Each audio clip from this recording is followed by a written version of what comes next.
The kickstart to America's modern space narrative, Walking on the Moon, is followed 5 years later by George Lucas's Star Wars: New Hope, 1977.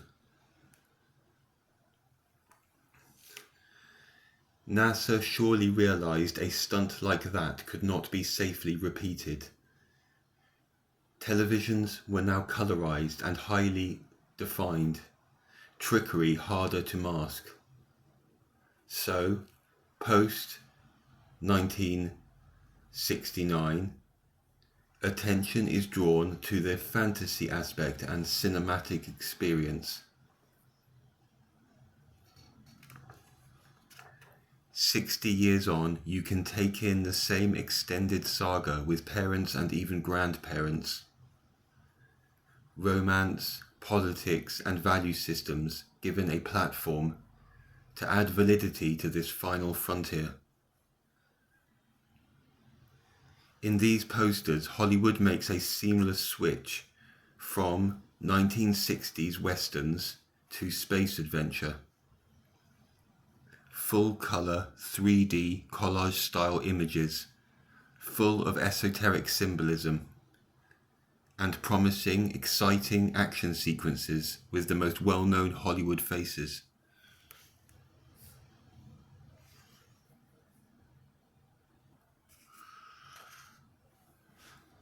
The film reflects and so normalizes the constant conflicts taking place on Earth during the 20th century, ones that the USA had direct involvement in, Vietnam and Korea.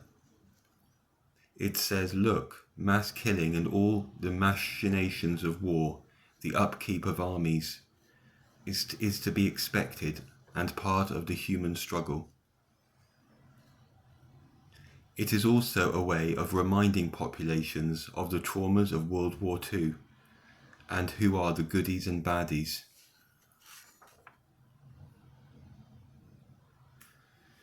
As seen, the stormtroopers in Return of the Jedi are the same SS troops.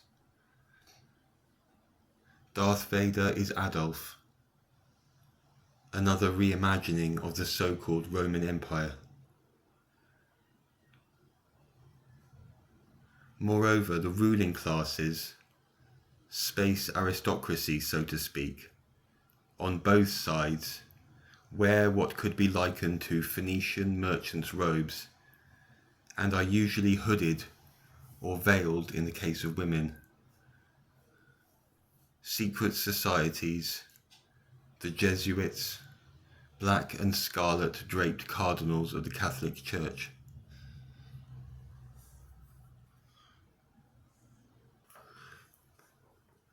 The 1970s saw a similar movement in Japanese popular culture and education.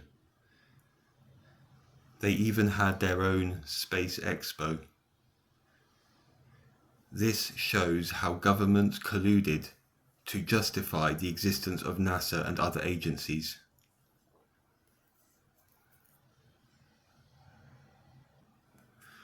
Meanwhile, NASA are making the most outlandish claims for where this money is going. Voyager 1 and 2 are sent up at Cape Canaveral, Florida in the summer of 1977. These flying satellites are to cruise around our solar system for decades, dodging gravity fields, taking photos and data from Jupiter and Saturn, not to forget their moons.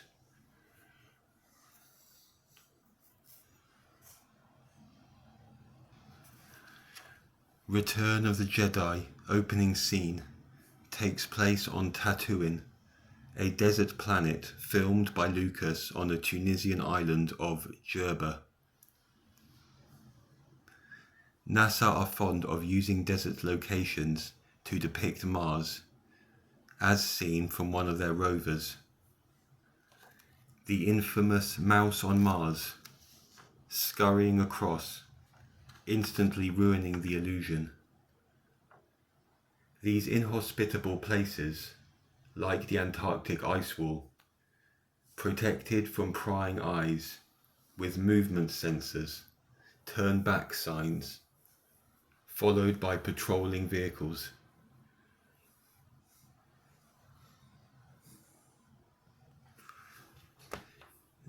The alien psyop is never far away. NASA distracts from its CGI ISS livestream footage. The repeating clouds and disparities in Earth curvature shape. Of course, the pictures of UFOs are just blurred enough to not make them out. The many 60s sightings and abductions may be real, but it does not mean it was green men. NASA possesses the intent and resources to experiment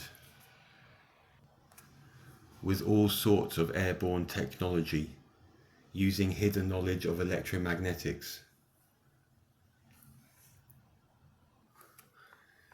Depictions of space in Star Trek and Star Wars is usually the minimalist window shot into starry blackness,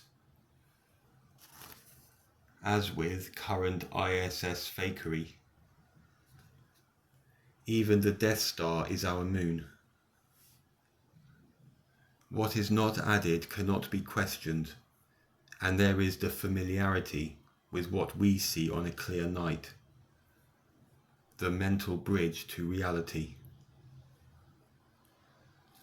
Note, these people all have compact, wiry type bodies, perfectly suited for scuba diving, gymnastics and such. They do not come across like highly intelligent, capable scientists, but that is my personal opinion. The film Gravity, a massive success, netting over $723 million, reveals these techniques in its filming. Sandra Bullock, no doubt an excellent swimmer. The spacewalk is there, and the corridor.